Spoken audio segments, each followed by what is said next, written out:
Queridos amigos, buenas noches. Bienvenidos a este evento que realiza el Frente Nacional por la Familia y Familia Ecuador.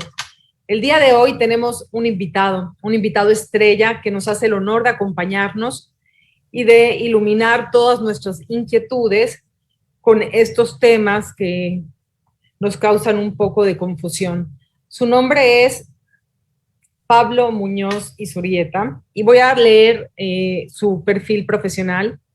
Pablo es conferencista internacional en varios países de América, como Estados Unidos, Canadá, también en Europa, Italia y Grecia.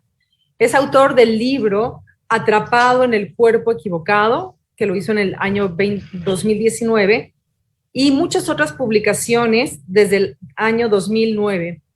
Actualmente escribe 3 libros sobre la niñez y la familia. Es consultor y coach de la Princeton University, Canadá. Es profesor del Fulton Sheen College en Estados Unidos. En el año 2007 al 2013. También profesor y consultor en varios institutos en Washington, Estados Unidos, en Ontario y Ottawa, en Canadá. Ha recibido numerosos reconocimientos y voluntariados. Ha sido premiado con la distinción Charles Taylor Prize, otorgada por la Asociación de Filosofía de Canadá en el 150 aniversario de la Confederación en marzo del 2018. Es cofundador de la Gnocchi Foundation, dedicado a asistir a niños con discapacidad y sus familias. Ha hecho estudios, es graduado de doctor en filosofía política y legal en Carleton University, Universidad Dominicana en Ottawa, Canadá, en el año 2017. También es máster en psicología filosófica en la Universidad Católica de América en Estados Unidos, en Washington. Realizó el bachillerato en teología en el Instituto Santo Tomás de Aquino en Argentina en el año 2006. Hizo su bachillerato en filosofía en Washington en el año 2003 y tiene curso de posgrado en Princeton University y en Cambridge University. Bueno, después de este pequeño currículum, vamos a darle la bienvenida a Pablo, que nos acompaña desde Canadá. Muchas gracias por estar con nosotros. Bienvenido. Muy buenas noches y gracias enormes a ustedes también por haberme invitado a participar de esta conferencia, este evento tan importante.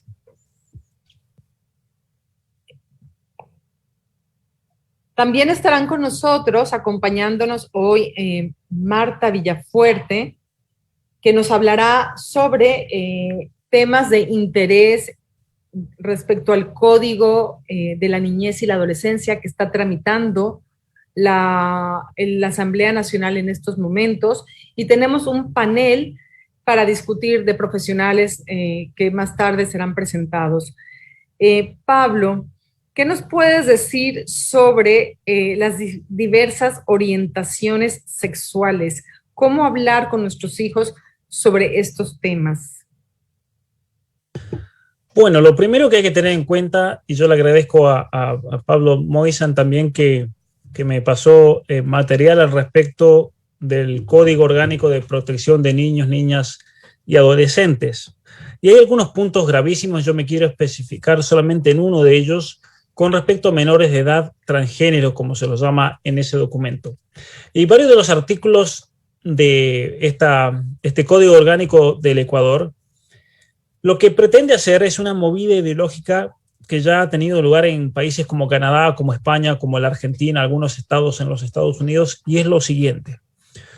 Cuando se quiere imponer una ideología sobre una sociedad, y especialmente que atañe a los niños, como es el caso de este Código Orgánico, hay un problema grande desde el punto de vista tanto constitucional como legal, desde el punto de vista del derecho internacional, pero también desde el punto de vista del derecho natural y el sentido común de las personas.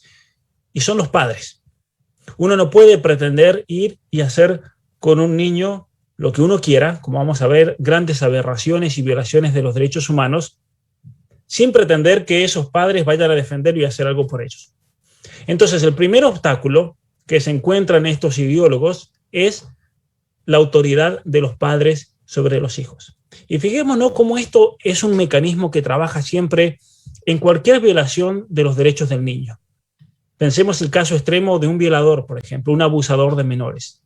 Lo primero que tiene que resolver ese abusador de menores, como sabemos, el que estudia psicopatologías correspondientes a aberraciones tales como la pedofilia, por ejemplo, es que esta persona es un psicópata porque tiene que sortear la presencia de los padres y tiene que estudiar la manera de cómo voy a hacer para que esos padres no descubran de que va a abusar de ese niño, por ejemplo. Y esto es lo que estamos viendo desde el punto de vista ideológico en el Código Orgánico de Protección, como se dice, de los niños, bajo el argumento de que yo se los voy a proteger a sus hijos, no se preocupen, cuando en definitiva lo que se busca es una violación de los derechos humanos. ¿Y por qué es eso?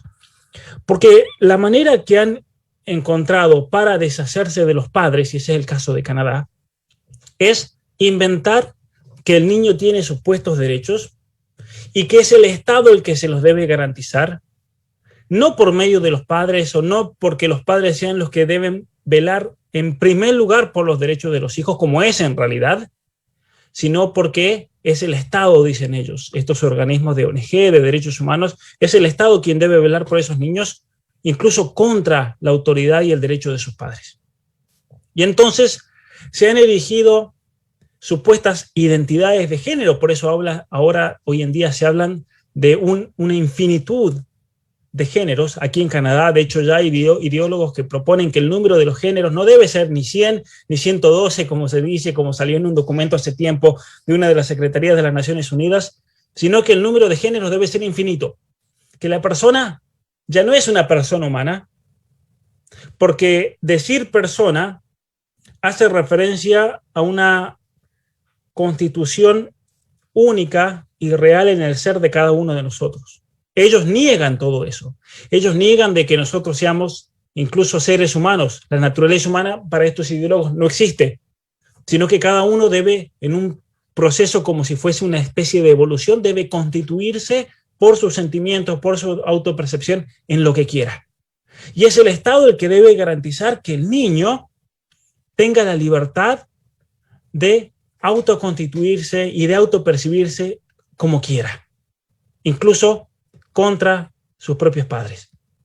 Por eso en países como Canadá, los padres ya no tienen potestad sobre sus hijos en relación a la orientación sexual y la identidad de género.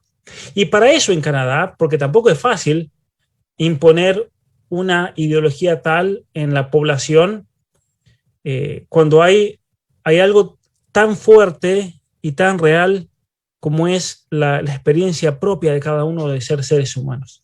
Por eso ha sido un proceso de muchos años. Aquí en Canadá es un proceso que ya lleva 40, 50 años de adoctrinamiento, especialmente por medio de la educación, por medio de la escuela. La herramienta más eficaz que se ha encontrado en Canadá y que luego es la que se está aplicando, porque Canadá es un lugar, para que se entienda, un lugar de experimentación de programas de ingeniería social. Y una de las cuestiones que han probado en Canadá y ha funcionado es la de la educación sexual integral. Los programas de educación sexual integral de Canadá es la manera más eficiente que se ha encontrado para poder lavarle la cabeza a un segmento enorme de la población. Porque imaginémonos si un niño de 3 años, un niño de 3, de 4, de 5 años, cuando está atravesando un momento tan importante de lo que se llama la constitución de su propia identidad, de la aceptación de sí mismo, de conocerse quién es. Ese es el momento que han descubierto estos ideólogos, que hay que entrar en la psicología de ese niño. Y es la manera propicia para confundirlo al respecto. Que es lo que de hecho busca hacer todo programa de educación sexual integral. Bajo la falsa promesa de que quieren prevenir abusos, que quieren prevenir enfermedades de transmisión sexual, que quieren prevenir embarazos no deseados, embarazos adolescentes. Todo eso es mentira. Esos son simplemente argumentos para tratar de taparle la boca a los que critican la educación sexual integral. Pero el único motivo real de la educación sexual integral, y eso lo dicen los documentos de la Organización Mundial para la Salud, es reformatear culturalmente el modo de pensar de los niños para liberarse de conceptos patriarcales, heteronormativos y demás. Usan todo este lenguaje. Y ya van a ver, en mi próximo libro se llama Las mentiras que te cuentan, las verdades que te ocultan, y ahí van a ver citados textos explícitos que después los pueden buscar en Internet, de las Naciones Unidas, de la Organización Mundial para la Salud, de la UNESCO, en la cual hablan de que la ESI es el modo más eficiente, el modo más efectivo, más directo para tratar de lograr un cambio cultural sustancial. Entonces, no nos dejemos llevar por el engaño. Aquí en Canadá, entonces, se ha usado la educación sexual integral para entonces implementar un nuevo modo de ver la realidad de los niños. De tal manera que un niño ya no es ni hombre ni mujer. Un niño es lo que él quiere hacer. Y para eso se han creado una cantidad enorme de el acrónimo gigantesco en nuestros países, en Hispanoamérica se dice LGBT. Aquí en Canadá tenemos una lista gigantesca de acrónimos, pero larguísima es, ¿no? Con mucho más letras que el clásico LGBT, con el más al final, dando entonces a entender de que es una amplitud, es algo que no está cerrado, es algo que depende de la autopercepción de la persona. Y esto ha tenido un problema gigantesco. Y aquí me quiero concentrar en esto, en nuestra sociedad aquí en Canadá. Porque en Canadá se dan muchos factores, no es solamente que al niño hay que adoctrinarlo en la escuela y con eso ya le reformatearon el cerebro. Se tienen que dar muchos otros factores que tienen que ver con cuestiones sociales, con cuestiones familiares, con el gran problema del divorcio que hay en Canadá. El 50% de los matrimonios está divorciado. De ese 50% que está divorciado, a la edad de 10 años, el niño ya vio a sus padres casarse, el 25% de esos 3 veces, por ejemplo. O sea que hay problemas emocionales muy grandes que también son parte de este factor. Tenemos una sociedad que por la ley ha destruido totalmente el concepto del matrimonio. Aquí en Canadá, y a eso va también perfilado Ecuador y todo otro país que se abra estas leyes. Aquí en Canadá tenemos ya los matrimonios pluriparentales. ¿Qué significa eso? Que aquí en Canadá a un niño se lo termina viendo como un objeto, porque aquí en Canadá, por la ley, 4, 5, 6, 7 parejas LGBT pueden adoptar al mismo niño. Y esto es un hecho. No es que uno lo vea en todos lados y que sobreabunde, pero existe y la ley lo permite. Existe. De tal manera que, claro, como un niño cuesta dinero, el niño llora, el niño pide atención, pide compañía, el niño cansa, entonces se juntan entre, supongamos, 7 parejas LGBT y dicen, vamos a adoptar un niño y así va a ser más fácil porque vamos a poder seguir llevando nuestra vida. Porque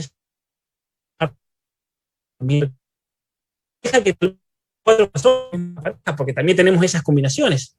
Y entonces el lunes le toca con los transexuales, el martes con las lesbianas, el miércoles con los homosexuales. Y así, imaginémonos el daño psicológico que eso va a producir en un niño. Porque no es solamente la cuestión de la orientación sexual, la cuestión de identidad de género de los niños. Está el drama que acompaña a todo eso, porque esta ideología es un producto que viene, esta ideología es algo que viene con muchos productos. Pero desde el punto de vista psicológico, tenemos el hecho de que por culpa de estas políticas de adoctrinamiento, tenemos números nunca vistos, y se está dando en Estados Unidos también, pero nunca visto, y esto está siendo estudiado profundamente por la sociología, números nunca vistos de casos de niños que no saben qué son, que no tienen una identidad desarrollada, niños que se han estancado en ese proceso de los 2 a los 4 años, no lo han superado con respecto a su propia identidad. Porque puede pasar que un niño de 2 a los 4 años no logre superar ciertos problemas afectivos, emocionales, que luego lo tenga que trabajar más adelante. Pero tenemos niños que no saben qué son. Hasta el punto de que aquí en Canadá han tenido que crear un nuevo género, que es el agénero. Aquel que todavía no sabe cuál es su género. Niños que están confundidos. Aquí en Canadá tenemos niños que creen que son varón. El otro día se identifican con otro género. Al otro día se identifican con otro. Y la misma escuela a veces no sabe qué hacer, porque un día quiere que lo llamen de una manera, al otro día quieren que lo llamen de otra manera. Un día tiene un pronombre, al otro día tiene otro pronombre. A esta locura hemos llegado. en un país en el cual está legislado que si uno llega a cometer el crimen, yo que digo, el crimen de equivocarse de pronombre, puede ir a la cárcel. Y tal es el problema que las escuelas aquí en Canadá y las universidades y las conferencias, incluso conferencias profesionales, donde me toca ir a mí a veces a dar en congresos y demás, uno tiene que ponerse el pronombre. No voy a hacer que me voy a equivocar de pronombre porque hay tantos géneros aquí en Canadá. Aquí en Canadá tenemos una lista de 77 pronombres, impronunciables, pronombres imposibles de acordarse. Hemos llegado a esa locura, ¿no? Y de hecho las mismas redes sociales hoy en día son parte de eso, porque aquí en Canadá, redes sociales como Twitter, por ejemplo, esto pasa en Estados Unidos y se está viendo ahora de a poco en Hispanoamérica, dan la opción de poner el pronombre. Él, ella, por ejemplo, soy ella, él, he, him, ¿sí? Como se usa en inglés. Y eso lo estamos viendo en las redes sociales, especialmente por medio de muchos influencers, artistas, gente conocida, que de a poco va metiendo esta ideología. Pero a lo que quiero ir es que aquí en Canadá nos estamos enfrentando al problema de la hormonización de niños como consecuencia de esto. Porque los activistas LGBT, los activistas falsos activistas, ¿no?, de falsos derechos humanos, están yendo mucho a las escuelas a tratar de identificar cuáles son esos niños confundidos. Y aquí viene el problema. Porque identifican a un niño que está confundido por muchos motivos. Puede ser que los padres se están separando, puede ser que tiene factores emocionales propios de la persona, tiene una sensibilidad muy especial, que hay cosas que lo afectan, y aparte es adoctrinado y presionado porque los activistas hablan de una supuesta dejen que el niño elija su sexo, que elija su género, pero cuando les llega el momento ellos le meten presión al niño para que se identifique con un género que no sea ser hombre o ser mujer, porque eso es lo más grave que puede pasar. De hecho, aquí es impresionante cómo los niños varones les hacen sentir mal por ser varones. Aquí hay escuelas que crean programas que dicen para nenas y personas de identidades diversas no cisgénero, no varones cisgénero, y los excluyen. Entonces los niños pobres se sienten mal porque creen que es como un pecado terrible ser varón, ¿no? Y el problema es que los activistas le ponen mucha presión a esos niños, y cuando encuentran a un niño que está ahí flojo, es cuando comienzan a meterle presión para comenzar a hormonizarlo y prepararlo para la operación. Y estoy hablando de niños de 7, de 8, de 9 años. ¿Y cuál es el problema? Que aquí en Canadá los activistas identifican a un niño, inmediatamente llaman a la Corte de Derechos Humanos, y los padres no tienen absolutamente ningún decir con respecto a esos niños. El activista LGBT tiene más autoridad sobre ese niño que sus propios padres. Pasó hace poco, muchos se habrán enterado en las noticias. Hay un hombre que le pasó esa situación de la provincia de British Columbia. Los activistas identificaron a su hija, la comenzaron a hormonizar sin el conocimiento de los padres. Cuando los padres se descubren que a la hija después de la escuela la están llevando a hormonizar, pusieron una denuncia contra la escuela, contra la psicóloga de la escuela, contra el grupo LGBT que estaba metido, contra la clínica. Ellos respondieron diciendo: ustedes no tienen derechos sobre ese niño, ustedes, papá y mamá, no tienen derechos, es el Estado el que debe garantizar, así que vamos a la Corte. El caso llegó a la Corte Suprema y la Corte Suprema sentenció en contra de los padres. Y una de las cosas que la Corte Suprema le ordena al papá, que era el que más la mamá dijo: bueno, está bien, si ella quiere llamarse como él, está bien, le voy a decir el nombre de varón, pero el papá dijo: no, esta es mi hija y va a ser mi hija, le voy a decir ella y le voy a decir su nombre de hija.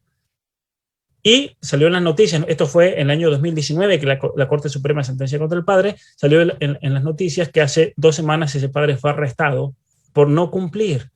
Es decir, los activistas denunciaron al papá que seguía llamando a esa hija como hija, no como varón, ¿no? Y esto es tremendo realmente, porque cuando yo veo este código orgánico de Ecuador, yo pienso inmediatamente en lo que está pasando en Canadá. Inmediatamente.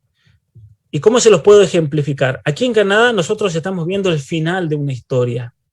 Esto es como un cuento de terror. Aquí en Canadá estamos en la conclusión. Ustedes en Ecuador están pasando por el comienzo de este cuento de terror, pero es la misma historia. Entonces yo les voy a decir a ustedes, pueblo ecuatoriano, se levantan y se oponen contra esto, o van a venir por sus hijos, y eso es literal. Tal vez no le va a tocar al hijo de una familia, de otra, no les va a tocar a todos, porque aquí en Canadá no les toca a todos, pero el día que le toque a una familia, le va a caer el fuego del infierno de todos estos activistas que vienen a buscar a sus hijos. Y eso es una realidad. Eso es una realidad. Hay muchos padres aquí en Canadá que están bien porque sus hijos están en una situación en la cual no están comprometidos, por así decirlo. Pero muchos padres me lo manifiestan a mí aquí en Canadá. Si a mi hijo, si mi hija llegase a tener un problema, algo, ¿qué hacemos? De hecho, tengo muchos amigos canadienses que me dicen, estamos dispuestos a tomarnos la valija e irnos, pero ¿a dónde nos vamos? Si todo el mundo está imponiéndose esta ideología. Eso es lo que les digo a ellos. En todo el mundo se está. Lo que hay que hacer es lucharlo aquí, aunque aquí estemos mucho más avanzados. Y por eso en un lugar como Ecuador yo creo que tienen que aprender de la experiencia de un país como Canadá. Un gran psicólogo clínico de aquí de Canadá, Jordan Peterson, en el año 2019, en noviembre, publicó una carta fortísima en uno de los diarios más importantes de Canadá, en el cual él decía, en 25 años nosotros vamos a mirar hacia el pasado y vamos a decir qué estábamos haciendo que permitimos esta locura. Porque él decía, como psicólogo clínico, en 25 años ya estamos viendo cosas terribles. En 25 años vamos a ver las consecuencias totales de estas leyes nefastas de identidad de género, de hormonización infantil, de quita de patria potestad. En 25 años vamos a ver y nos vamos a golpear el pecho por no haber hecho nada en el año 2019. Eso decía él. Y lo mismo también para Ecuador.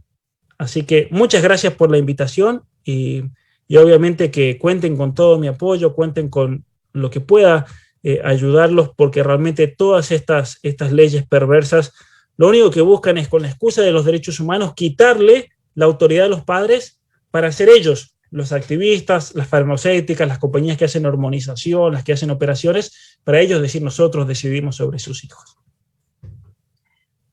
Pablo, muchas gracias. Nos has dejado atónitos con todo lo que nos has contado. Nos animas a continuar. Creo que nos quedan muchas preguntas y yo los invito a todos los amigos que nos están viendo a través de este Facebook Live a hacer sus preguntas, escribirlas para que después vayan siendo contestadas. Ahora, después de la intervención de Pablo, vamos a seguir con Marta y vamos a hablar sobre lo que propone este código y vamos a seguir preguntándote y opinando sobre las nuevas disposiciones que nos depara el Código Orgánico de la Niñez y la Adolescencia. Muchas gracias, Pablo. Marta, continuamos contigo. Muchísimas gracias, Pablo. Realmente es cada vez impresionante ver cómo los casos se sienten tan propios, cómo se sienten tan locales y está pasando. Y lo importante es destacar que muchos padres de familia desconocemos, me incluyo como madre de familia, que la situación se está dando, ya están adentro y son tan minuciosos en buscar la forma de llegar. Lo que voy a compartir con ustedes muy brevemente para darle paso a los panelistas especialistas que nos están acompañando esta noche es una muestra de todo lo que Pablo Muñoz contó está sucediendo en Ecuador. Cómo ellos quieren implementar todos los casos que contó Pablo, no solamente de Canadá, sino también Latinoamérica, es a través de las leyes. Por eso es tan importante conocer, informarse, principalmente de que a través de las leyes que pretenden aprobar en estos días o semanas en la Asamblea Nacional, abre la puerta a exactamente todo y mucho más de lo que Pablo Muñoz nos acaba de compartir. Brevemente les voy a presentar solamente las principales amenazas de lo que se pretende o se está tratando en la Asamblea Nacional. Pueden ver ustedes en pantalla las principales amenazas. Son muchos artículos. Este Código de la Niñez, la reforma, son más de 600 artículos. Aquí estamos extrayendo los top 4, si no me equivoco, para reflejar porque hay varios que se enfocan en estas mismas problemáticas, empezando por el primero. ¿Cuál es la primera amenaza? La identidad sexual de los adolescentes, lo que comentaba Pablo Muñoz. Confundir a los niños y a los adolescentes es contaminar su inocencia y lo están haciendo. Todo esto lo quieren legalizar porque de esa forma no solamente son intocables, sino que también se abre la puerta a que propongan planes, políticas públicas a través de los gobiernos locales de cada ciudad, hacer planes educativos para impartir en las escuelas. O sea, es una maquiavélica forma de confundir a nuestros niños y adolescentes. Solamente veamos 3 artículos que están enfocados en confundir a través de esta identidad sexual o errónea identidad sexual de los adolescentes. El artículo 49, 50 y 53 presentan esta frase o este contexto de orientación de identidad de género, orientación sexual e identidad de género, que los niños, estamos hablando cuando dicen niños menores de 12 años, tienen derecho a la identificación de acuerdo con su identidad de género autopercibida. Es decir, si a mi hijo le da la gana de ponerse falda, brasier y pintarse los labios para ir al jardín, yo, siendo esto legal, como madre de familia, no puedo tocarle ni ponerle un dedo encima. No puedo imponer un código de estética porque está autopercibiéndose de la forma que él percibe o que él concibe.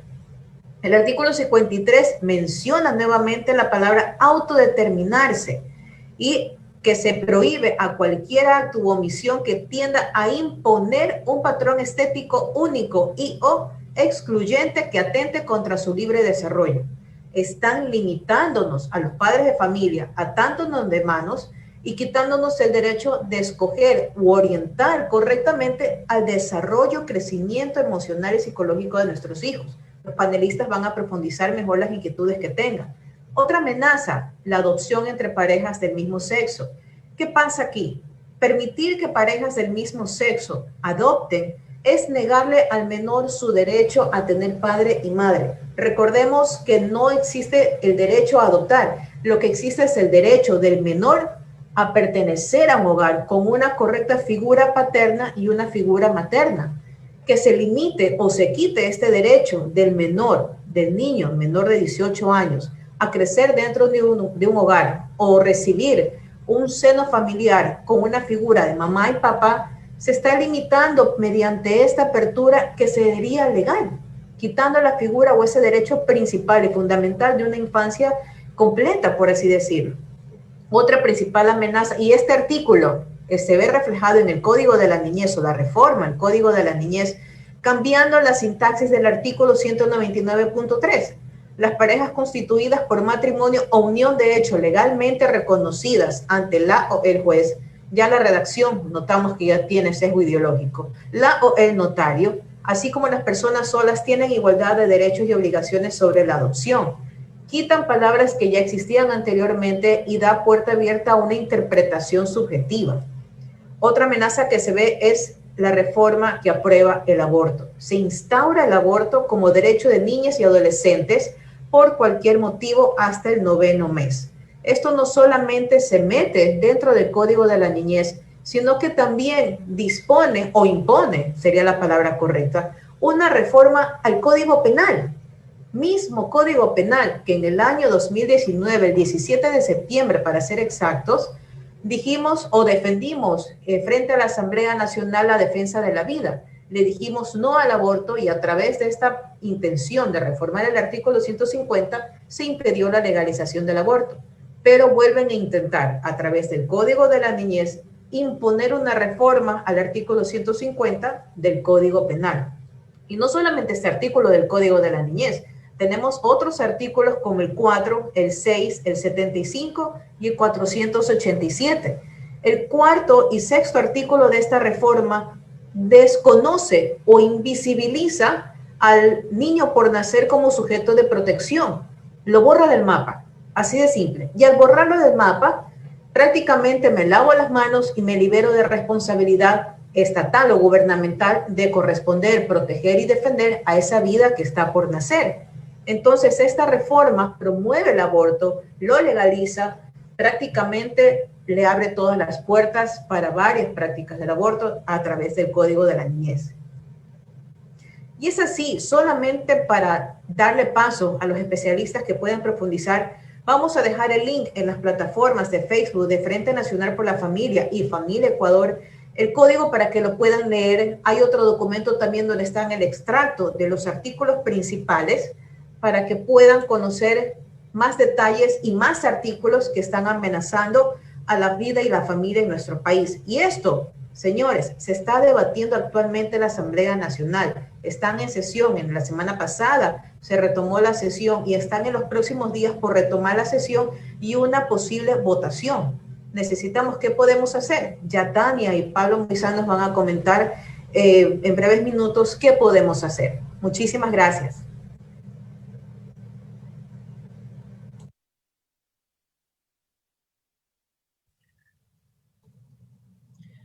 Bueno, Marta, muchas gracias. Pablo, Moisán va a presentar a los panelistas para que realicen ustedes las preguntas que tengan, que se les haya presentado. También está aquí con nosotros, recuerden, Pablo Muñoz, que también podrá contestar sus preguntas. Pablo. Muchas gracias también y buenas noches a todos. Tenemos una audiencia muy importante, cientos de personas conectadas en las páginas de Facebook de Familia Ecuador y de Frente Nacional por la Familia. Los invitamos a que sigan haciendo preguntas y hemos capturado algunas de ellas muy interesantes, tanto para el doctor Pablo Muñoz como para los panelistas que nos acompañan esta noche y que tengo el placer de presentar. Por una parte está la abogada Cristina Franco, quien podrá abordar las consultas que ustedes tengan respecto a temas de este código en el ámbito legal y constitucional.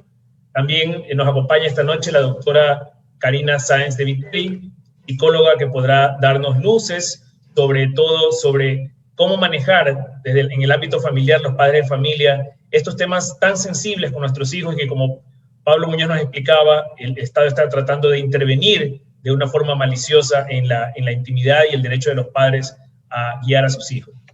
Y finalmente el doctor Wilson Druet, ginecólogo de larga trayectoria, que también nos acompaña esta noche y que podrá absolver sus preguntas respecto a los temas que le conciernen a su área de especialidad. Así que los animo a seguir haciendo preguntas. Mientras tanto, voy avanzando con las que ya hemos capturado hasta ahora. La primera está dirigida al doctor Pablo Muñoz. Nos preguntan en relación a la experiencia que tú tienes de Argentina. Pablo Muñoz reside en Canadá y nos ha hablado mucho de la experiencia de él en ese país, pero él es argentino y sabemos pues, que Argentina nos lleva a la delantera en temas como el aborto, nos lleva a la delantera en temas como educación sexual integral. ¿Qué experiencias más cercanas en América Latina has visto que le pueden servir a los padres de familia que nos escuchan como una evidencia de que esta amenaza es inminente, está cercana?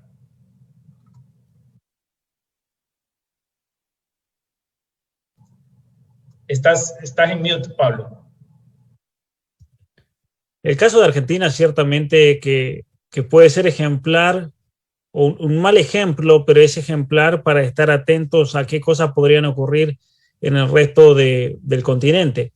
Por alguna de esas razones yo creo que en Argentina se ha dado la tormenta perfecta, por así decir, por la cual se han conjugado varios factores que han hecho que sea mucho más fácil implementar la agenda progresista, teniendo en cuenta que en Argentina tenemos grupos ideológicos, ONGs, que están trabajando fuerte, pero fuertemente desde los años 80 en la Argentina, que son agentes de distintas fundaciones, de grupos externos como Amnistía Internacional, la Fundación Ford, la Fundación Rockefeller, la Open Society de Soros, Planned Parenthood y demás. Y todas estas fundaciones han ido haciendo un trabajo de años penetrando en las universidades, el adoctrinamiento ideológico de las universidades. Recordemos que en Argentina tiene la ventaja de tener una educación pública gratuita. Entonces en Argentina cualquiera puede ir a la universidad y sacar un título, pero tiene su lado malo, es que todos salen adoctrinados con ideología, ¿se entiende? Y es ahí donde han aprovechado este tipo de activismo para tratar de adoctrinar a la juventud. En Argentina, lamentablemente, la mayoría, salvo excepciones, la mayoría de las universidades son centros de adoctrinamiento, no son universidades propiamente dichas. Entonces, eso ha repercutido socialmente porque los sindicatos de maestras de educación están todas con la cabeza lavada, lamentablemente, salvo algunos casos que uno pueda rescatar. La mayoría, lamentablemente, juega en contra de la familia. Entonces, Argentina es un país donde yo creo que ha llegado el punto en que los padres se van a tener que preguntar seriamente si van a seguir mandando a los hijos a la escuela porque se los adoctrinan. En Argentina es así. Puedes tener suerte de que te toque una maestra maravillosa, y que luche en contra de todo ese sistema, pero hay que tener suerte, porque el caso común es que te toque una maestra con el pañuelo verde, adoctrinamiento, aborto, que no tiene nada en la cabeza, que no enseñan a leer, que no enseñan a escribir. O sea, el sistema está bastante mal hoy en día, está gravísima la situación de la Argentina. Y para colmo de males, en Argentina, cuando sale la ley de educación sexual integral en el año 2006, una manera que se compran a la conferencia episcopal, el gobierno del momento, que es el que está ahora, fue diciendo, vamos a hacer un artículo 5 por el cual no los toca a ustedes. Señores obispos, no se preocupen, nosotros le vamos a violar los hijos al resto, le vamos a destruir psicológicamente los hijos, pero no los ustedes, los de los niñitos católicos, no, ninguno, no se preocupe, ustedes no se los tocamos, pero el resto se los vamos a reventar. Y los obispos que dijeron, bueno, mientras no me toquen nuestros hijos, hagan lo que quieran con el resto. Fue una traición eso de la Conferencia Episcopal de Argentina, porque accedieron, no pusieron presión, como tampoco pusieron presión con la ley de las uniones homosexuales en el 2010, no hicieron absolutamente nada, no hicieron absolutamente nada por la ley del aborto, fue una vergüenza realmente. ¿Y qué pasa entonces? En Argentina hoy en día tenemos un gobierno que les prometió a los obispos, ¿sí? Se vendieron por 12 monedas de plata los obispos argentinos a cambio de que haya un artículo 5 que los proteja, y ahora ¿qué está haciendo el gobierno? Eliminando el artículo 5. Y han creado un observatorio junto con la UNICEF, Amnistía Internacional, Planned Parenthood y varios otros organismos internacionales, un observatorio de la ESI, que es un observatorio para controlar que en todas las escuelas del país, especialmente las confesionales, porque son ellos los que están atacando, se enseñe el aborto como un derecho. Es decir, hoy en día las escuelas católicas en Argentina tienen que enseñar que el aborto es un derecho humano. Entonces, ¿qué tendría que hacer un obispo con medio dedo de frente, como decimos en Argentina? Lo primero que tiene que hacer es cerramos todo aquí, nos vamos y hacemos como hizo Ecuador a principios del siglo XX, donde los niños iban a la escuela pública en la mañana y la escuela clandestina en la tarde. Yo creo que si es, por ejemplo, del pasado, de haberle hecho frente a un gobierno totalitario, el que nos da el ejemplo más grande es Ecuador. Porque Ecuador ya pasó, sus bisabuelos pasaron por esta situación a principios del siglo XX. Era con otra ideología, era con otros matices, pero lo hicieron. Fíjense que hace 100 años Ecuador pasó por una situación parecida, no era tan grave lo que se le pedía a los padres y los padres no claudicaron. Y ahora que les están pidiendo algo gravísimo, que es a sus hijos, su inocencia moral, su inocencia intelectual, ¿de qué manera van a reaccionar los padres ecuatorianos? ¿No? Yo creo que se viene una nueva época en la cual los padres tienen que decirle basta a todo esto. Y la situación de Argentina es gravísima. Es tan grave que a veces mucha gente en Argentina no sabe qué hacer, porque tampoco no hay reacción. No hay una reacción verdadera y contundente y efectiva de decir a esto le vamos a poner un freno. ¿Por qué? Porque no hay líderes que aglutinen a la gente, digan nos vamos a levantar todos los padres y aquí se acabó. En esta ciudad, en esta provincia, aquí nos envía más a los hijos y que colapse el tema, no nos importa. Eso es lo que hay que tomar esas medidas, ¿no? Pero lo que pasa es que la gente no está tan comprometida. Tenemos excepciones, sí, pero la gente en general no está tan comprometida. Al argentino en general le importa más tener dinero en su bolsillo que las cuestiones culturales, morales, los grandes debates, las leyes que se están haciendo, lamentablemente.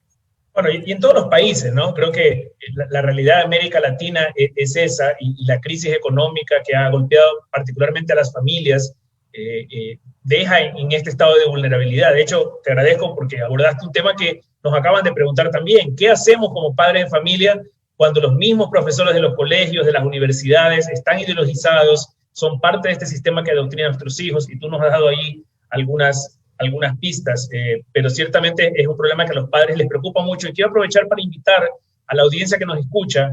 Hemos publicado un link en los comentarios en las 2 páginas de Facebook para que nos apoyen con su firma digital en una campaña de Citizen Go, en que le estamos pidiendo al presidente de la Asamblea, César Litardo, y a la doctora Encarnación Ducci, que es la presidenta de la comisión especial que ha promulgado esta ley, por así llamarla, para que ustedes con su firma le pidan a los políticos ecuatorianos que rechacen esta ley, que la Asamblea Nacional no apruebe una ley de supuesta protección contra los niños, pero que en realidad los deja en un estado de indefensión. Y con esto quiero seguir con algunas preguntas que hemos recibido. Ahora esta creo que es muy apropiada para la doctora Karina Sáenz, la psicóloga, que si nos puede acompañar, le vamos a hacer unas preguntas que nos están haciendo a través del Facebook. Nos están preguntando ¿Cómo debe reaccionar un padre de familia cuando su hijo o su hija quiere vestir ropas del sexo opuesto? O en el caso de los varones, quiere maquillarse, usar pelucas, y es un niño pequeño. Pablo Muñoz comentaba el caso de que hay niños que un día sienten una cosa, al día siguiente tienen otra autopercepción de sí mismos. La gran pregunta de los padres, doctora Karina, ¿cómo deben manejar estos casos? Buenas noches. Buenas noches. Normalmente los niños cuando son pequeños tienden a confundir su identidad. Las niñas quieren ser como su papá o a veces los niños como su mamá. Ocurre que los niños se ponen tacos o se quieren poner ropa de la mamá, o la niña quiere jugar con el papá juegos bruscos como juegan los hombres. Eso es muy normal. De ahí de la importancia de que los padres seamos formadores y aclaremos los roles que tenemos como personas, tanto los hombres como las mujeres. Una niña, por supuesto, que puede jugar y puede boxear y puede tener una serie de actividades que son más comunes en los hombres, pero hay cosas que definitivamente no puede ser. Por ejemplo, yo tenía una niña que quería orinar parada, como su hermano. Entonces, es el momento para entrar como padres y decir, mi amor, usted es mujercita, los niños orinan parados porque tienen pipí, ¿ya? Y no se pueden sentar porque ocurre esto o esto o esto. Las mujeres hemos sido diseñadas para sentarnos y hacer pipí de esta forma, ¿no? En el caso de los niños, podría ser diciéndole, mi amorcito, esos los tacos y esta ropa nos ponemos las mujeres. Mira, yo soy mujer, usted es como el papi, usted es hombre, mi amor. Usted tiene que vestirse como el papá. Esto es muy normal. Yo tengo 2 hijos, un hombre y una mujer, y ambos han querido hacer exactamente eso. Mi hijo, me acuerdo que cuando tenía como 2 años, 3 años, se puso mis tacos. Y para todas las personas que nos están viendo ahorita, estoy seguro que así ha pasado. Los niños se quieren poner los tacos de la mamá o la ropa de la mamá, como las niñas quieren ponerse los ternos o las camisas del papá. Eso es algo normal. Pero la clave está en que el padre debe actuar inmediatamente aclarando la confusión al niño. Hay padres que actúan en cambio erradamente, bruscamente, ¿no? ¿Por qué te pones esto? Tú no eres niña, tú eres hombre, los hombres somos machos, y todo extremo es negativo. Debe ser con calma, debe ser con palabras fáciles que ellos entiendan y identificando claramente sus roles, su sexo, femenino o masculino. Eso es muy importante. Otra cosa que es importante es que los padres cumplan los roles necesarios. El hijo tiene que identificarse con la imagen paterna y la niña tiene que identificarse con la imagen materna. ¿Qué sucede? Muchas veces pasa esto cuando la madre es madre soltera. Es muy necesario entonces que el hijo tenga una referencia paterna hacia el abuelito o el tío, porque si no hay ninguna imagen a seguir, pueden tender a confundirse. Y otra cosa que sucede es que cuando la información no viene de parte de nosotros, sino que viene de fuera, de las redes, de los profesores, de los amiguitos en el parque, de la vecina, entonces llegan ideas e información equivocada en la cabeza de nuestros niños, que no están en capacidad aún para reconocer lo que es correcto y lo que es incorrecto. Yo siempre comento a madres de familia, a las madres de los niños a los que veo, que siempre la información debe venir de parte de los padres antes que del mundo exterior. ¿Cuántas niñas han llegado a menstruar sin saber lo que es una menstruación? ¿Cuántos niños tienen 12, 13 años y no saben cómo es una relación homosexual? Pero le apuesto que sí saben cómo es una relación. Y la información no ha llegado de parte de los padres, la información ha llegado de la televisión, de las películas, de las novelas, de la empleada, del vecino, del amiguito que sí está avanzado en su mentalidad sexual, y llegan la información de manera equivocada, que puede causar inclusive fracturar ciertas emociones, causar algún tipo de daño en la mente de nuestros hijos debido a que la información no lleva de la manera adecuada. Muchas gracias, doctora. Ya vamos a regresar con usted ya mismo. Usted abordó el tema de la importancia de la figura paterna y materna, que la vamos a hablar ya mismo cuando topemos el tema de la adopción por parte de parejas del mismo sexo. Pero solo para cerrar este capítulo sobre la transexualidad o los niños transgénero, tenemos una pregunta que quizás la abogada Cristina Franco nos puede ayudar a absolver. una de las personas que están mirando ahora mismo esta transmisión nos pregunta sobre qué instituciones educativas estarían autorizadas con esta ley para llevar adelante la incursión en esta educación sexual. ¿Serían solo escuelas públicas? ¿También correspondería a escuelas privadas? Es decir, ¿todos los niños estarían en riesgo? ¿O cómo funcionaría esto en la aplicación de la ley, abogada? Buenas noches. Buenas noches, un gusto saludarlos. Cuando una ley se promulga en el registro oficial, causa un efecto de obligatoriedad para todos los ciudadanos. Entonces, cuando se legisla a nivel de enfoque de género, y si el enfoque de género me dice que va a implicar la educación a los niños, hablamos de todos los niños ecuatorianos y los que residan en el país, en el territorio nacional. Entonces, esto afecta directamente a tanto instituciones públicas como privadas. Lo ha dicho ya el doctor Muñoz en su ponencia, ¿verdad? Como colegios católicos tienen la obligación de impartir la educación sexual integral. Y a la vez quisiera mencionar también las sanciones que implican el no poder acatar estas órdenes. Recuerden que hace tiempos atrás también educación sexual y reproductiva, la vacunación implica, por medio de un reglamento de distribución de anticonceptivos, implica el plan de vacunación a los adolescentes. Niñas inclusive de 9 años que no están dentro de la adolescencia eran vacunadas contra el papiloma humano en colegios católicos. ¿Qué decían los padres de familia? ¿Qué hacemos? Objeción de conciencia, permiso, es decir, no autorizamos la vacunación a mi hija, a mi niña. Y sin embargo, muchos se quedaron sin saber esto, y bajo el criterio de la ley, que encierra un criterio pedagógico de educarte en cómo debe ser la conducta, cómo debe ser la forma de proceder, muchos padres de familia autorizaron esa vacunación a las niñas contra el papiloma humano, pretendiendo hacer creer, o el Estado, como ya lo ha dicho él, como salvador externo, en sentencias de la Corte Constitucional, ha dicho, nosotros vamos a educar a las hijas, y es posible, no solamente es posible, sino que es seguro que van a empezar una vida sexual plena y activa, como lo han denominado también en el contenido de este proyecto de ley, y por lo tanto hay que vacunarlas. Ellos nos van a decir a nosotros, los padres de familia o los padres de familia, cómo deben llevar la vida sexual íntima los niños, niñas y adolescentes. Pablo. Hablemos de ese tema, abogada, porque hay unas preguntas del público respecto justamente a eso, a los derechos de los padres de familia, pero también a los derechos del menor. Y ahorita quiero aprovechar para saltarnos al siguiente tema, que era el de la posible adopción por parte de parejas del mismo sexo. Como nos explicó Marta, en el articulado de este código se elimina la figura de padre y madre y se habla de parejas en general. Sabemos que la Constitución prohíbe la adopción por parte de parejas del mismo sexo. Le consulto, siguiendo algunas preguntas aquí del público, ¿qué derechos del menor se vulneran cuando se le impone, por ejemplo, la crianza por parte de una pareja del mismo sexo? Sí, al respecto cabe mencionar que tomándose el nombre del interés superior del niño, la Corte ha interpretado a su arbitrio cómo debería ser educado el niño.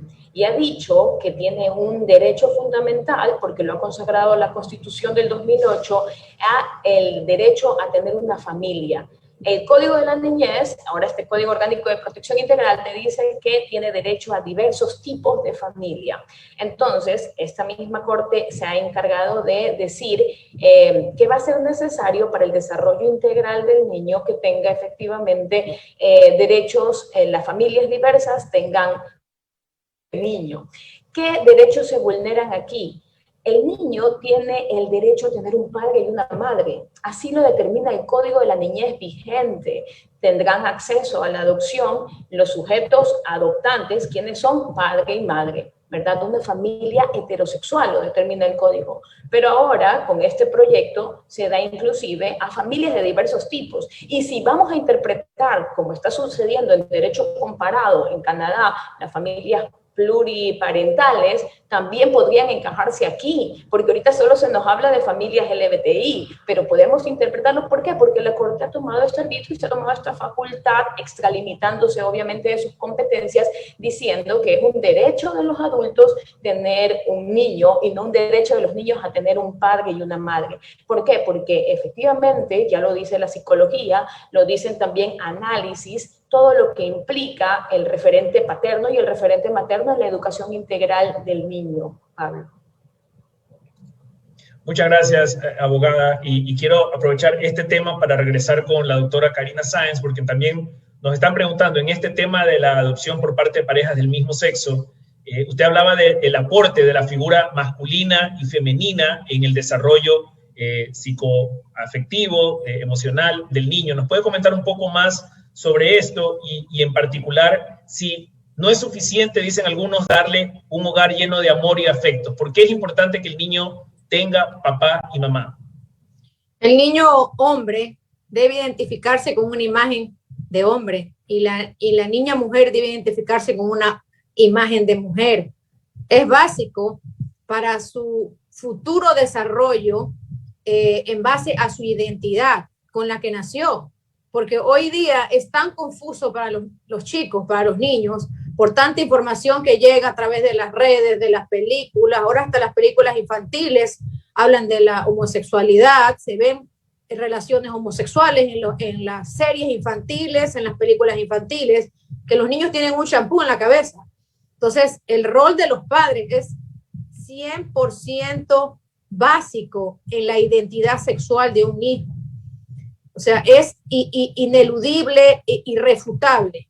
Entonces, la relación que el padre lleve con su hijo varón va a marcar la diferencia a futuro como un chico que no tuvo una buena relación con su padre, ¿no?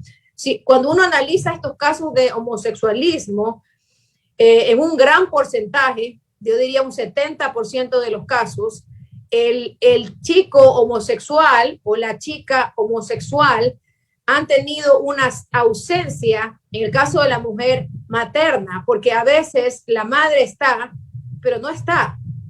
O sea, no sé si me hago explicar. A veces los padres estamos, pero no estamos realmente en presencia. No estamos como padres formadores, somos padres ausentes, padres como roommates, compartimos una casa con nuestros hijos, pero no cumplimos el rol de padres, el rol de ser formadores. Entonces, de ahí viene la importancia de las características y de los pensamientos claros que nuestros hijos van a tener en base a lo que ven de nosotros. Y usted hace un rato comentaba también que los niños hoy están expuestos a otras fuentes de información. Por ejemplo, una madre de familia nos preguntaba, decía, en el caso de cuando ya son grandes, dice, y deciden ser bisexuales o homosexuales por seguir a un influencer en YouTube, por ejemplo, un youtuber. Pero pienso que eso también sucede con niños pequeños que están altamente expuestos a las redes sociales. Esa pregunta es muy interesante y muy importante porque nadie decide de adulto ser homosexual. Yo diría que ese adolescente o ese adulto que decide seguir a un influencer era simplemente una persona llena de vacíos y de dudas. Porque un ser humano bien formado en base a su identidad de sexo real con la que nacimos, proveniente de un hogar donde se le ha dado y se le ha enseñado el rol como hombre o como mujer, difícilmente llega a una edad, o sea, difícilmente se mantiene aparentemente heterosexual y de pronto por seguir un influencer cambia. O sea, es simplemente hay personas que no lo dicen y callan por mucho tiempo, y lo que hace un influencer o lo que hace una imagen a seguir es que decidan hablarlo ya de frente, no públicamente. ¿Qué es lo que está pasando ahora? Ahora mucha gente ya puede decir abiertamente lo que quieren ser, porque es tan común ahora, es tan normal. Y yo hablaba con Marta hoy día justamente de eso, de lo que está pasando con los padres, de esa ausencia de formación por parte de los padres, no control acerca de las redes, no control acerca de la información que llevan a su mente los niños, tienen acceso total al internet, por ende a videos desinformativos, diría yo, no informativos, y videos de formadores, no formadores, que confunden la mente de un niño cuando éste no ha adquirido la información adecuada de parte de sus padres. Excelente, muchas gracias, doctora. Y solo para cerrar este segundo tema, tengo una última pregunta para el doctor Pablo Muñoz Iturrieta en relación con esto. Nos preguntan desde una estudiante de psicología de la Universidad Central, sobre cuáles serían los argumentos más fuertes para combatir la ideología de género desde las diferentes corrientes de la psicología y las neurociencias. Hay muchas posturas, ¿no? Se sigue en la pelea de esto, pero si preguntan a Karina Sáenz de Viteri, yo diría que esto se combate a temprana edad, eso se combate desde casa. O sea, los padres tenemos la entera responsabilidad de la identidad que nuestros hijos van a tener, de la autoestima, del amor propio que ellos van a tener. Los padres otorgamos al nacimiento unas características, un temperamento, pero la forma de ser se debe a situaciones, a vivencias dentro de un hogar. Por ende es a través de la familia que podemos asegurar que esto en un futuro no se dé. Pero hay personas que consideran que se nace así, y esa es la polémica, esa es la duda, y mucha gente hoy en día argumenta eso. Inclusive hay novelas, me he quedado impactada de una novela que está poniendo por Netflix, que ya no solamente basta con ser homosexual, o sea, lesbiana o ser homosexual, sino que ahora quieren ser transexuales, detestan su cuerpo, que al mirarse frente a un espejo se odian porque dicen que desde niños nacieron así. Yo estoy en desacuerdo, pero hay diferentes teorías respecto de eso. Muchas gracias. Bueno, pasamos al último bloque de este panel, también con preguntas para el doctor Wilson Druet y el doctor Pablo Muñoz Iturrieta. En relación con el tema del aborto, nos presentaba Marta cómo este código pretende no solamente imponerle al código penal un nuevo causal de aborto no punible, sino que además convierte al aborto en un derecho. Entonces, algunas preguntas aquí. Voy a comenzar con el doctor Wilson Druet, ginecólogo que nos acompaña esta noche. Buenas noches, doctor. Nos preguntan primero en relación a los embarazos infantiles y adolescentes, que esta ley define como de alto riesgo. ¿Qué es lo que en la ginecología, en la medicina, en la ciencia determina que un embarazo sea de alto riesgo? Buenas noches.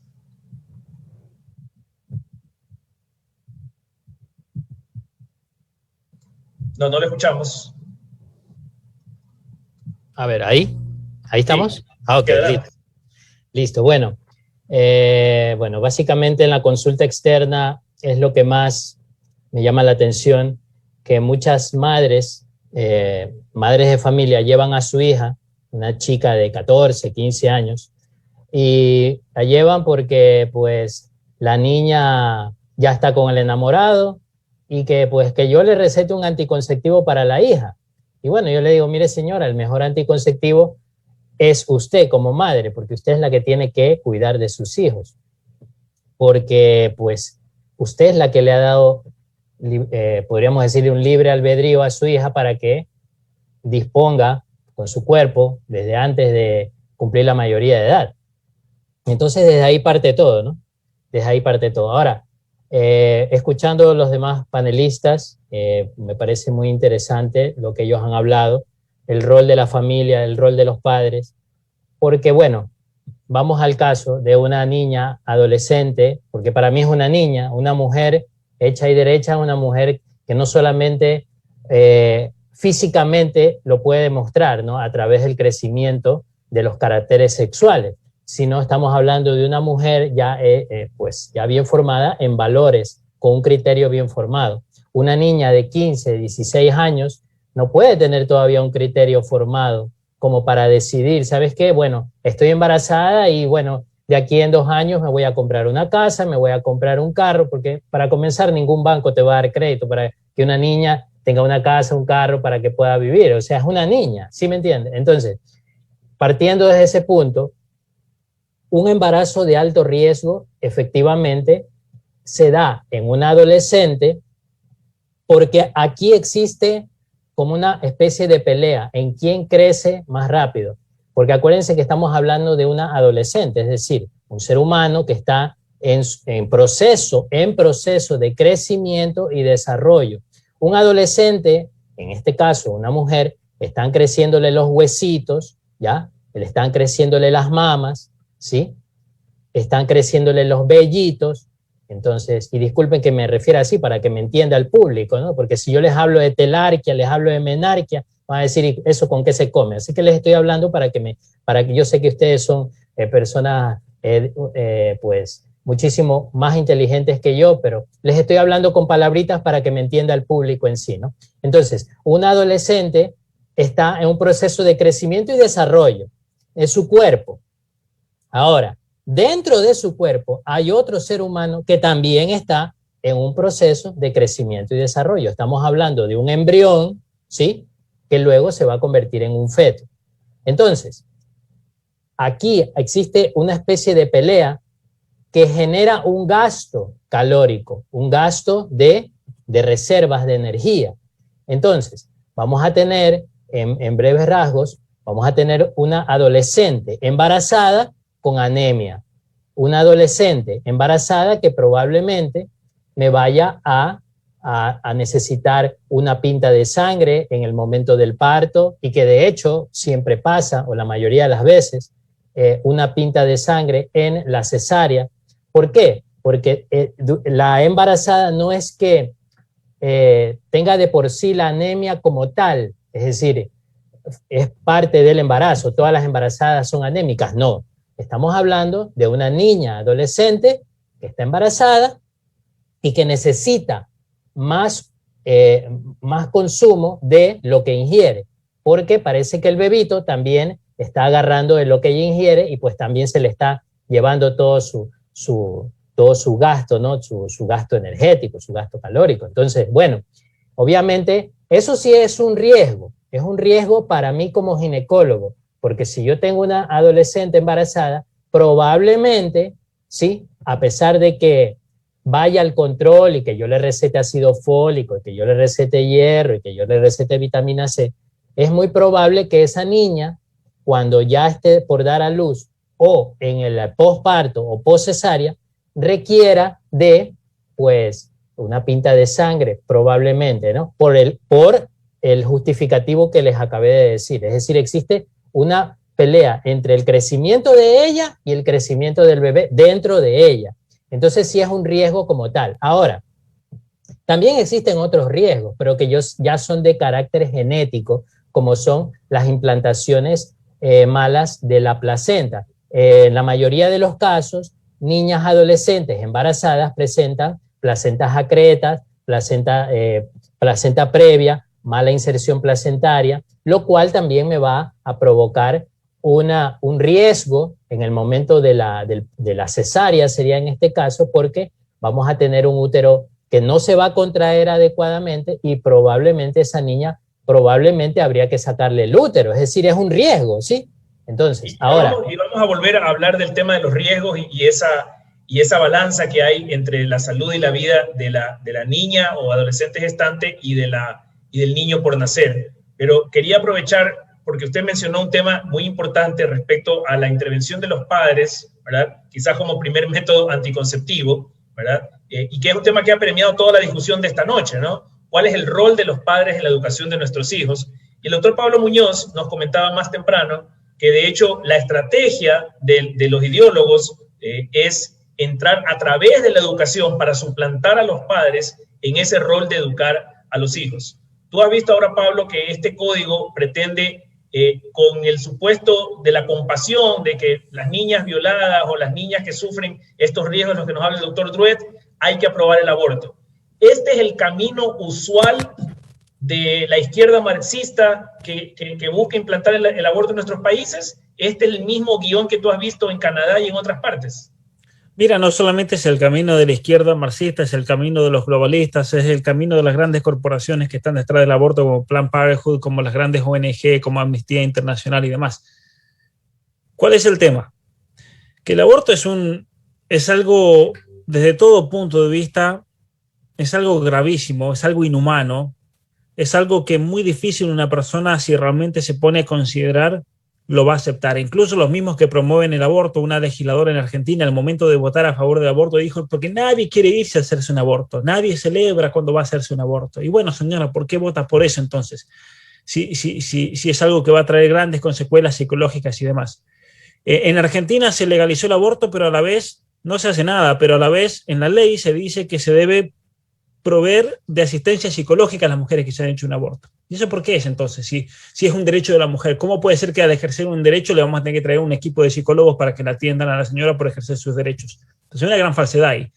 Y como es algo tan grave, lo que han hecho estos ideólogos se han dado cuenta que deben realmente entrar a la población con argumentos sentimentales, tratando de evitar cualquier tipo de discusión racional, de cualquier tipo de consideración lógica y humana. Y entran por argumentos que la mayoría de la gente, como no ha estudiado filosofía, como la mayoría de la gente no ha estudiado lógica, le meten una falacia muy fácil. Y es la de, en Argentina lo han hecho, han creado cantidad de casos falsos de niñas madres, porque las queremos niñas no madres. Esa era una de las campañas del aborto en Argentina, las queremos niñas no madres, casos de supuestos de niñas de 11 años, de 12 años y demás. Entonces una persona que no sabe razonar bien va a ver un caso así y no va a saber cómo contestar. Pero claro, una niña de 11 años, ¿cómo puede ser que está embarazada? Y la gente no se da cuenta, y aquí está la trampa para los que nos están escuchando, de que a una niña así, eso el doctor lo podrá explicar mejor que yo, pero hacerle a una niña así un aborto implica un riesgo más que cualquier riesgo que pudiese implicar ese mismo embarazo, ¿no? Ya de entrada. Eso por un lado. Y por otro lado está también el argumento de la violación, el argumento del abuso y demás. Son todos argumentos, en realidad lo que le quieren ellos es legalizar el aborto para todo el mundo. Pero como no se puede ir de frente, van a tratar de ir por casos extremos para apelar al sentimentalismo. Porque claro, si uno se opone al aborto, le van a decir, pero tú estás en contra de una niña, estás a favor de que se muera una niña. De hecho, nosotros en Argentina nos acusaban de estar a favor de la muerte de niñas, muertes maternas de niñas. No tiene nada que ver, yo no estoy a favor de la muerte materna de niñas, yo lo que estoy en contra es del aborto, ¿no? Y esas son las grandes falacias y mentiras que siempre manejan esta gente. Y aquí lo hemos demostrado cuando abordamos estadísticas, vemos que el número de mortalidad materna en menores de edad es bajísimo, ¿verdad? No debería haber ninguna, ciertamente, pero es muy bajo. Y en general, de todas las mujeres embarazadas que mueren más, muchísimas más, queriendo ser madres que las que mueren queriendo abortar. Y ahí aprovecho para preguntarte, porque hay una consulta también en el Facebook que nos hacen respecto, dice, a una niña de 15 años, y tú tocaste brevemente este tema, no necesariamente porque aborte sus problemas se solucionan, el embarazo no deseado o la violación se borra con el aborto. ¿Cuáles serían esas consecuencias que sufre la niña o la mujer que ha abortado? Mira, eso es algo que está bastante estudiado dentro de la psicología, y de hecho en el ámbito de la psicología clínica se lo encuadra como perteneciente al grupo de situaciones de estrés postraumático. El famoso estrés postraumático que se aplica para situaciones tales como la guerra, por ejemplo, situaciones de haber vivido con una persona abusiva, un hombre golpeador, situaciones que dejan secuelas a largo plazo en la psicología de la persona y la afectan de distintas maneras. En el caso del aborto, están estudiadas, profundamente estudiadas, de hecho, y lo más interesante, y a mí los artículos que más me han interesado al respecto, no son los escritos por psicólogos o psiquiatras que están a favor de la vida y quieren ayudar a la mujer. A mí los artículos que más me interesan son de aquellos que son abortistas, están a favor del aborto y realizaron grandes investigaciones para justificar el aborto. Y cuando se encontraron con los datos, primero, no encontraron ningún beneficio psicológico del aborto. Ninguno. Cero. Hasta el día de hoy no pueden, estos mismos psicólogos abortistas lo reconocen. Cero beneficio psicológico para la mujer. Nada. Entonces, ¿cómo puede ser esto medicina y salud, no? Pero si hablamos de los efectos negativos, eso varía de acuerdo a las personas. En algunas personas son traumas severos, en algunas personas incluso lleva al suicidio, lamentablemente, es una realidad. En otros casos a la depresión, a la ansiedad, a problemas de alimentación, a problemas relacionados con la droga, con el alcoholismo. Y esto está está médicamente estudiado, ¿no? No es esto que sea un invento de activistas pro vida para meterle miedo a la mujer, no, es una realidad y la persona que haya trabajado desde el punto de vista psicológico con mujeres que hayan abortado lo conoce muy bien, Yo he tenido casos de mujeres, por ejemplo, conocido personalmente, mujeres que 40 años después, vienen a mí me ha tocado más de una vez de ser la primera persona que se entera de que esa mujer había hecho un aborto, por ejemplo. Y me ha tocado con mujeres que me contaban después de 20 años, después de 30 años, incluso después de 40 años. Que finalmente se han sacado ese peso de encima y que las ha torturado de por vida. Es una realidad, ¿no? Cuando uno analiza el impacto psicológico en estas personas, en estas mujeres, estas madres, tiene todas las características de el síndrome de estrés postraumático. Total, se aplica completamente, ¿no? Muchas gracias, doctor Pablo Muñoz. Vamos a ir ya cerrando este evento esta noche. No queremos abusar más del tiempo de las personas que nos han seguido y de los panelistas que nos han aportado con su valioso tiempo. Les recuerdo que este es un evento organizado por el Frente Nacional por la Familia y por Familia Ecuador. Hemos retransmitido esta noche a través de nuestras páginas de Facebook, donde además les recordamos que hay un link en el que ustedes pueden apoyar, porque la pregunta es, bueno, ¿qué hago? Lo primero es informarse más sobre estos temas, ¿verdad? Tanto lo que está sucediendo en la Asamblea Nacional, lo que está sucediendo en los ministerios, lo que está sucediendo en el colegio de nuestros hijos, por favor. Como decía la doctora Karina, a veces los padres creemos que estamos ahí, pero realmente no estamos. Informarnos más de lo que está sucediendo. Segundo, ¿cómo puedo apoyar? Bueno, tenemos un link en las páginas de Facebook, por donde ustedes nos están mirando, donde pueden adherirse a una campaña en Citizen Go con su firma digital. Solo tienen que poner su nombre y su número de identificación y el país de donde están haciéndolo. Y esto le va a enviar una carta protestando al presidente de la Asamblea Nacional y a la presidenta de la comisión especial que se inventó esta ley que no protege a nuestros niños, sino que los deja más bien en estado de vulnerabilidad, para que no aprueben esta ley que pretende legalizar el aborto, que quiere robarnos a los padres de familia nuestro rol de educar y guiar a nuestros hijos, y que pretende corromper y confundir a los chicos con estas ideas de las ideologías de género, la identidad, la autopercepción, que ya claramente los especialistas esta noche nos han explicado, el terrible mal que le hacen a la niñez y la juventud. Con esto nos despedimos esta noche, no sin agradecer antes al doctor Pablo Muñoz Iturrieta, que nos ha dado pues, una pequeña conferencia y nos ha compartido su vasta experiencia. Los animamos a que compren sus libros. El más reciente, doctor, es el de Las mentiras que te cuentan, ¿no? Sí, Las mentiras que te cuentan, la verdad es que te ocultan, que está saliendo este mes en muchísimos países. Estoy esperando porque posiblemente de Ecuador tengamos alguien que lo lleve desde Estados Unidos. Así que síganme en las redes sociales y ahí vamos a hacer el anuncio. Este otro Atrapado en el Cuerpo Equivocado llegó la semana pasada y creo que se agotó en 5 minutos, me dijo. Así que esperemos que puedan llegar pronto más libros. Bueno, esperamos tenerlo en otro evento próximamente y ojalá también en forma presencial aquí en Ecuador, visitándonos y haciendo algunos foros, que es un tema que le interesa mucho a la familia ecuatoriana. Aprovechamos también para agradecer a la abogada Cristina Franco, a la doctora Karina Sáenz, el doctor Wilson Druet, por sus valiosos aportes desde sus ámbitos profesionales. Y nos despedimos entonces. Esto ha sido nuevamente un evento de Familia Ecuador y del Frente Nacional por la Familia. Muy buenas noches a todos y contamos con su firma en el link que está ahí en Facebook. Hasta luego.